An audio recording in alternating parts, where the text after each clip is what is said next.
Eu quero começar, gente, vou começar por uma notícia da Folha de São Paulo e de outros jornais, com uma foto em que as praias estão agora algumas praias estão agora sob lei municipal, onde há uma determinação do tamanho do espaço que você pode ocupar na praia, o tamanho do seu guarda-sol, o limite do seu risco na praia, tá?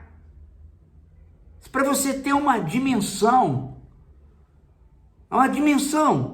do que nós estamos vivendo. É para você ter uma dimensão do mundo.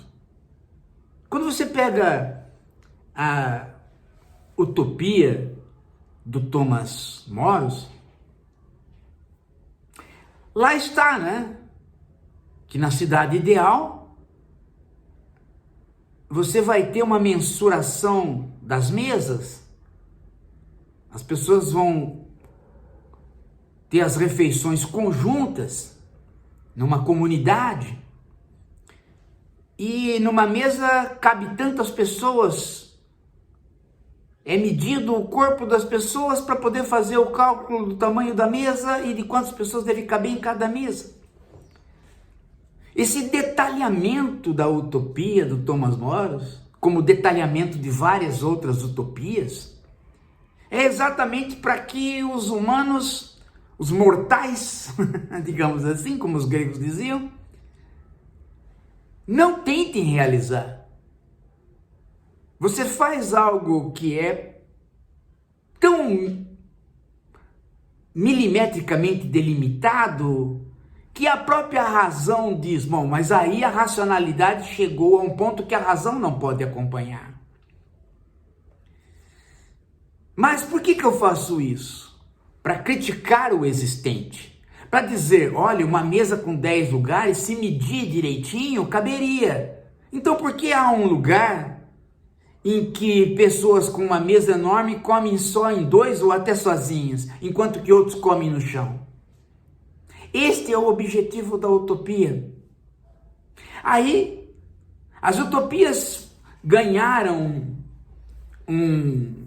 uma aura no interior da filosofia. Toda filosofia precisa ter uma utopia, senão ela não apresenta uma crítica à sociedade. A partir do final do século XX, mas já no meados do século XX, final do século XX para o século XXI agora, e principalmente nos últimos anos, apareceu uma pleiade de sem-vergonhas, de ideólogos bandidos mesmo, são os chamados realistas. Eles dizem que você não pode ter nenhuma utopia porque a utopia não vai se realizar. Claro, se é utopos, não é para realizar. E nunca foi feito para realizar. Então, esses realistas não entendem a palavra utopia e eles pedem que a gente seja realista. E uma das coisas que eles fazem para desacreditar a utopia é lembrar a nós que ela é de uma hiperracionalidade que não se satisfaz. Aliás, tem muita gente que diz, onde é que o socialismo funcionou?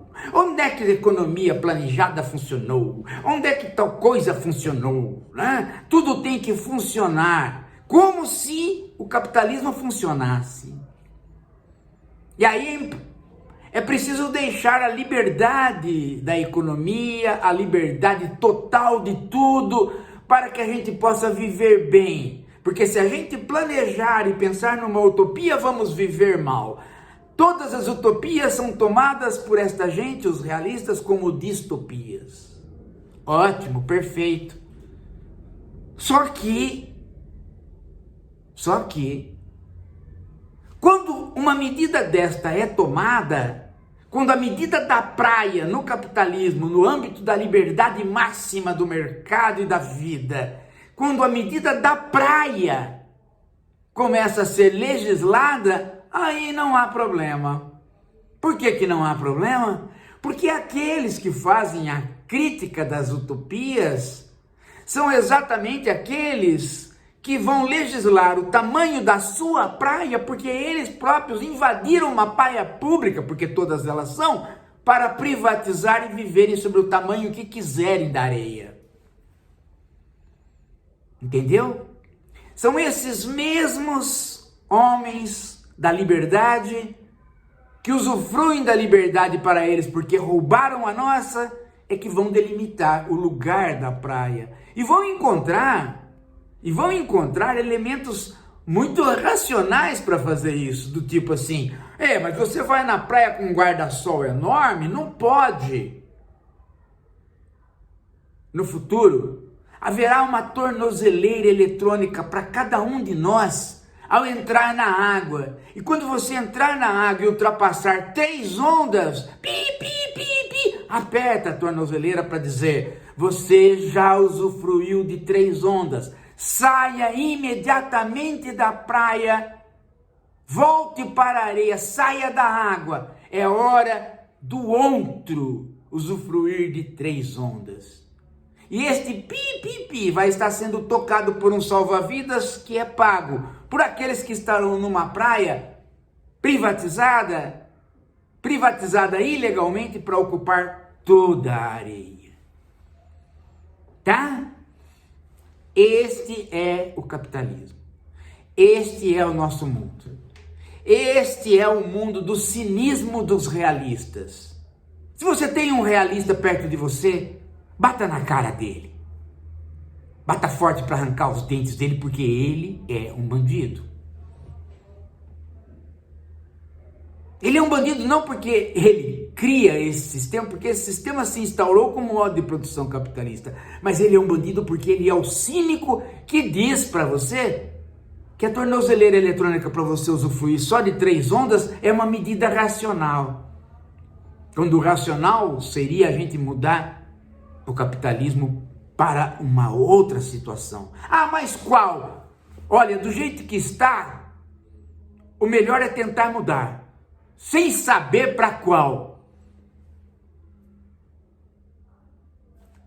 Esta lógica das pessoas aceitarem uma racionalidade que não é racionalidade, ela é irracional, está impregnando toda a nossa sociedade, gente. De modo que começa-se a imaginar que alguns podem tudo e outros não podem nada, e isto é o normal.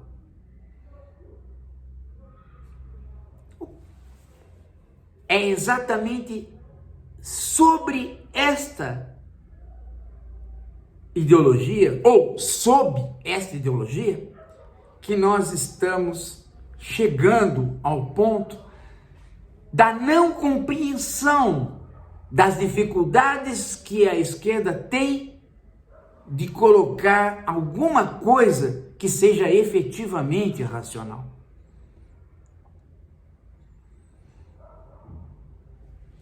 E agora eu vou passar, este é o pano de fundo do vídeo.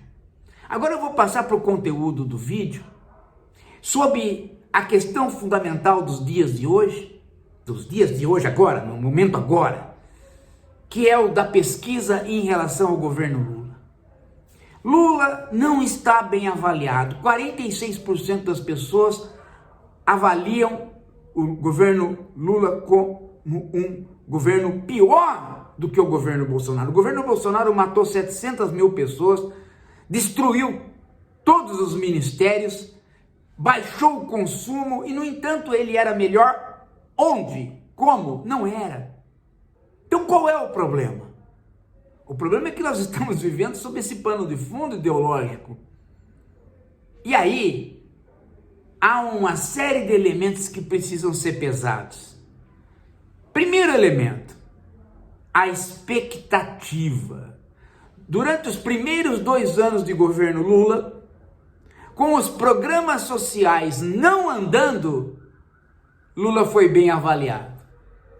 2 anos depois, com os programas sociais começando a andar e a reconstrução começando a entrar no eixo, Lula é mal avaliado. Então tem uma percepção da população que é uma percepção distorcida do que pode ser feito e do que não pode ser feito. Essa percepção distorcida, ela precisa ser consertada pela informação que nós aqui criamos, pela informação da esquerda, pela informação do governo. Agora, a mesma pesquisa mostra que isso não ocorre. 60% das pessoas não tem nenhuma ideia de, nunca ouviram falar de um programa social do governo, de uma medida do governo que melhore a vida dos mais pobres. E eu posso citar aqui de cara 5 delas que estão funcionando, mas que poderiam melhorar se o Congresso aprovasse, se o Congresso de direita não aprova, e eu já mencionei, fiz até um post sobre isso. A isenção do imposto de renda não passa, né? O programa de justiça não passa, a ideia de ampliar o crédito para o CLT não passa nem o Vale Gás, nem o Vale Eletricidade para os mais pobres. Está tudo embocado, ali parado. E quando o Haddad quer cobrar um pouco mais do IOF, que é o Imposto sobre Transações Financeiras, que atinge a classe média alta para cima, aí é uma gritaria. A população fica sabendo disso? Não fica. Talvez o único canal que esteja falando sobre isso somos nós, os canais do governo mesmo não falam. Seríamos nós mais governistas que o próprio governo? Não, nós somos críticos do governo.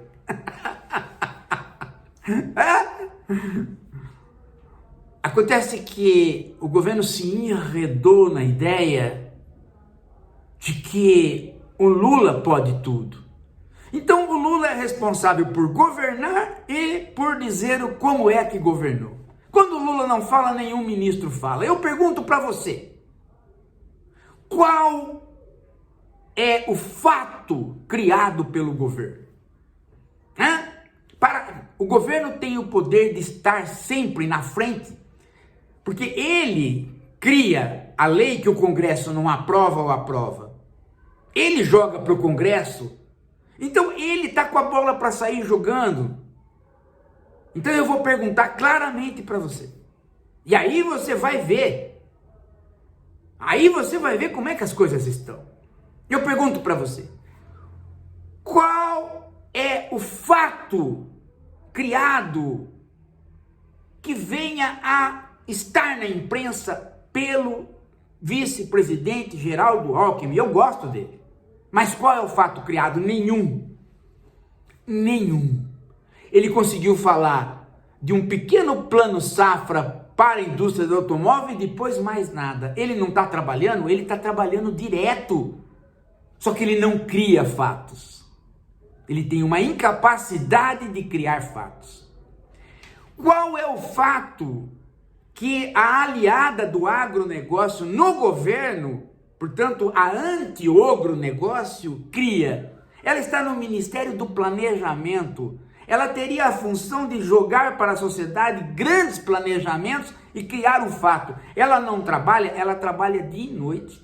É uma mulher incansável igual o Alckmin, só que ela não produz um fato para a imprensa. Ela se chama Simone Tebet.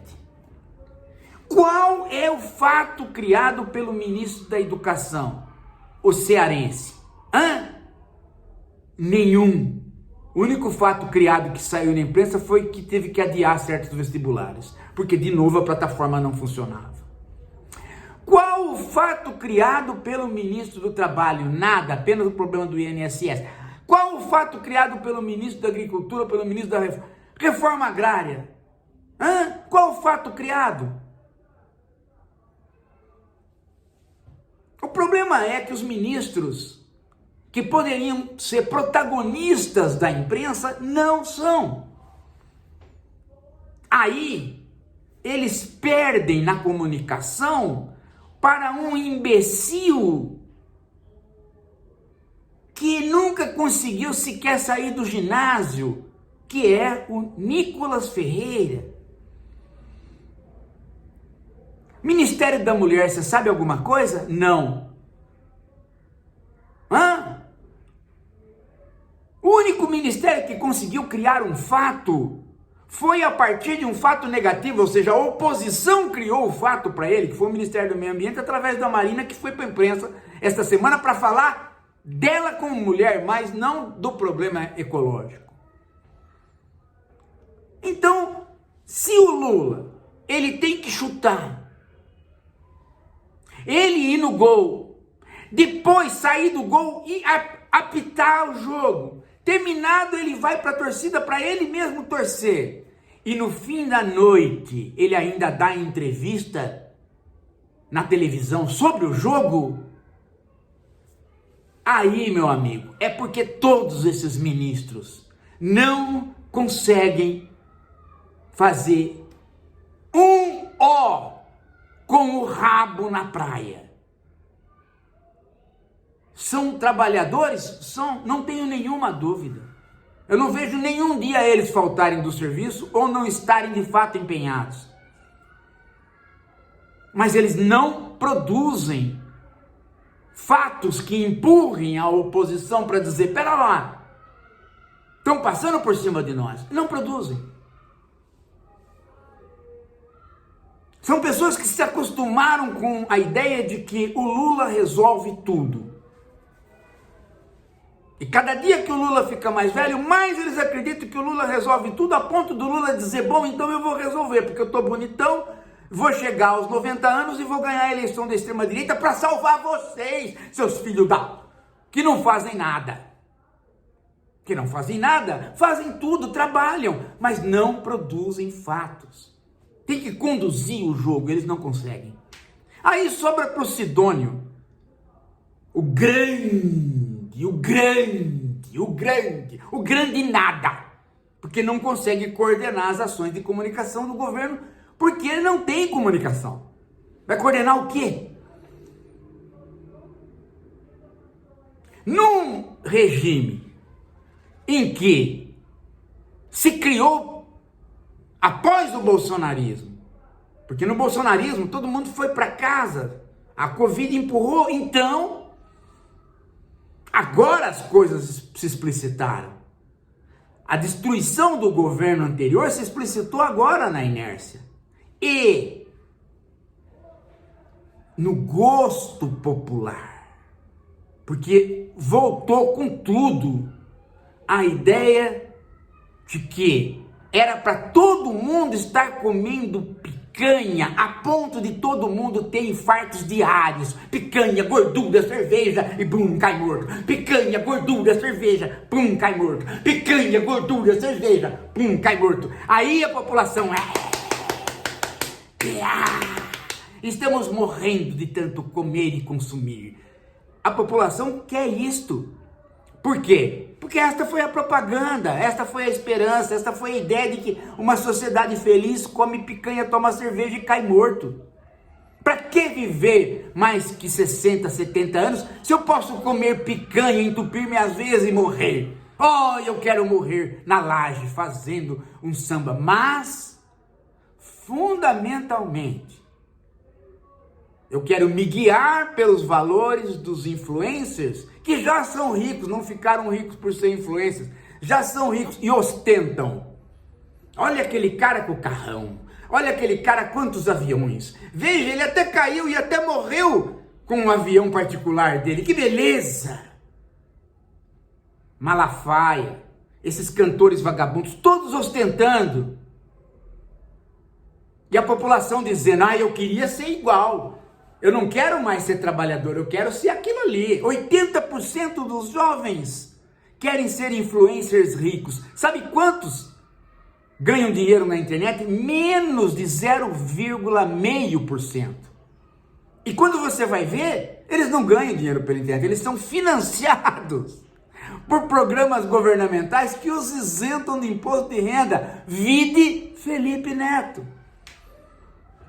Aí quando você quer tirar isso para arrecadar mais, o Congresso não deixa. Então é isto, gente.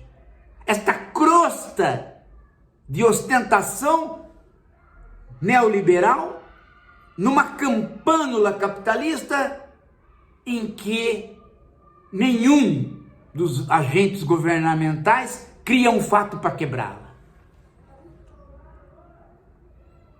Aí não dá. Aí não dá. Para vocês terem uma ideia, gente,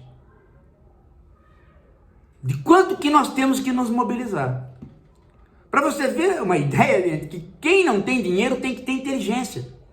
Quem não tem dinheiro tem que ter inteligência e estudar. Nós temos que nos organizar. A esquerda reflexiva é uma força que veio para sair do mundo do Zé Dirceu, que quase fechou o PT com o mensalão. Para sair deste mundo dessa esquerda burra. Para vir para uma esquerda que pensa, que reflete, que é capaz de poder pôr narrativas que sejam outras. A narrativa, gente, de que este mundo das subcelebridades não tem absolutamente um pingo de felicidade. Vide aí, ó. A menina das Betes foi para o Congresso sorrindo, mas aquele sorriso era falso, gente. Porque os 5 anos de casamento ela fez 3 filhos, não cuidou de nenhum, e naquele dia que ela estava indo para o Congresso, o casamento dela tinha acabado. E ela ficou ali, fazendo todo aquele papel e ganhando mais dinheiro ainda, com o trabalho escravo do sogro, naquelas fazendas do cantor. Nós podemos denunciar isso. Nós podemos alertar as pessoas para que esta gente não tem felicidade pela ostentação. Nós podemos alertar as pessoas para que o capitalismo não traz nenhum pingo de felicidade. Mas o problema está mais embaixo, porque pode ser que algumas pessoas não queiram mais ser felizes. Que elas estejam desenvolvendo uma ideia de que a melhor vida é a vida infeliz. Que a melhor vida é a vida onde você pode morrer de infarto por comer picanha. E se nós chegarmos a isso, não tem mais apelo. Porque o que eu vou falar para uma pessoa que não quer mais ser feliz? Eu vou falar o que para ela? Se ela vota dizendo, o Bolsonaro não vai melhorar nada, mas eu voto nele porque eu quero apenas que todos sejam infelizes como eu sou. Se esta mentalidade ganha, não há mais o que falar. Não há mais religião, não há mais papa, não há mais partido de esquerda, não há mais esperança, não há mais nada. Quando um povo aceita ser feliz por ser infeliz, nada mais vale. É a vitória de filhos da puta como Pondé, Marilis Jorge, esse tipo de gente que quer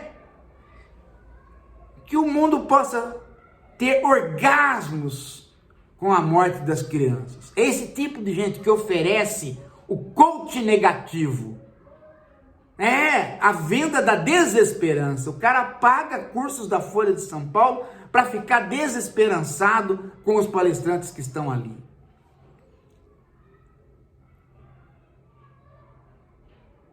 Se essa mentalidade ganhar, gente, se essa mentalidade do hedonismo fácil, eu tenho um grande prazer.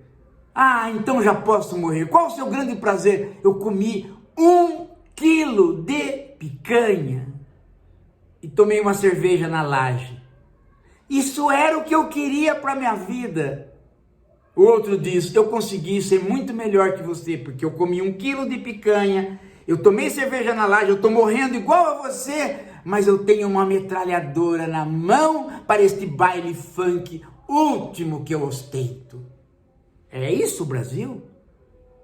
É para isso que nós estamos construindo uma nação? Onde é que estão? Então a esquerda reflexiva entra aí.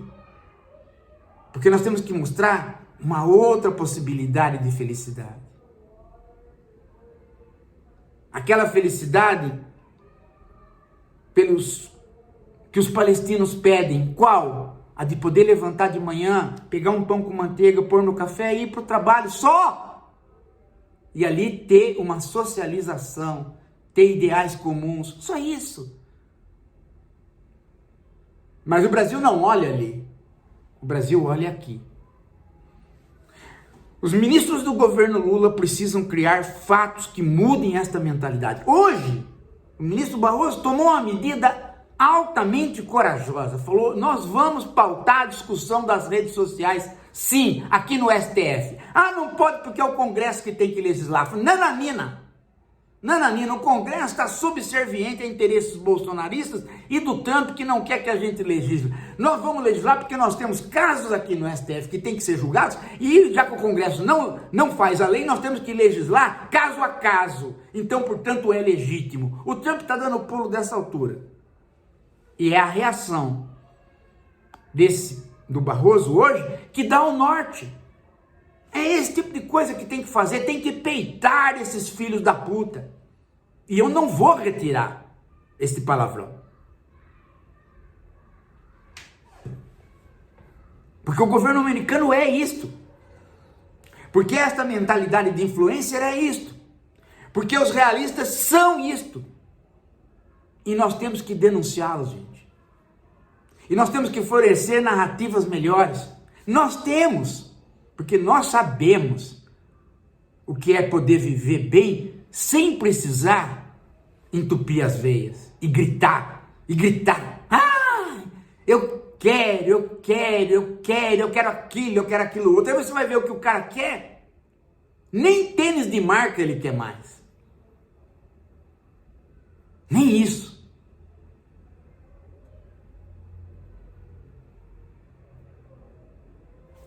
E a imprensa aí. Ah, o mercado não está gostando, o mercado não está... Que mercado?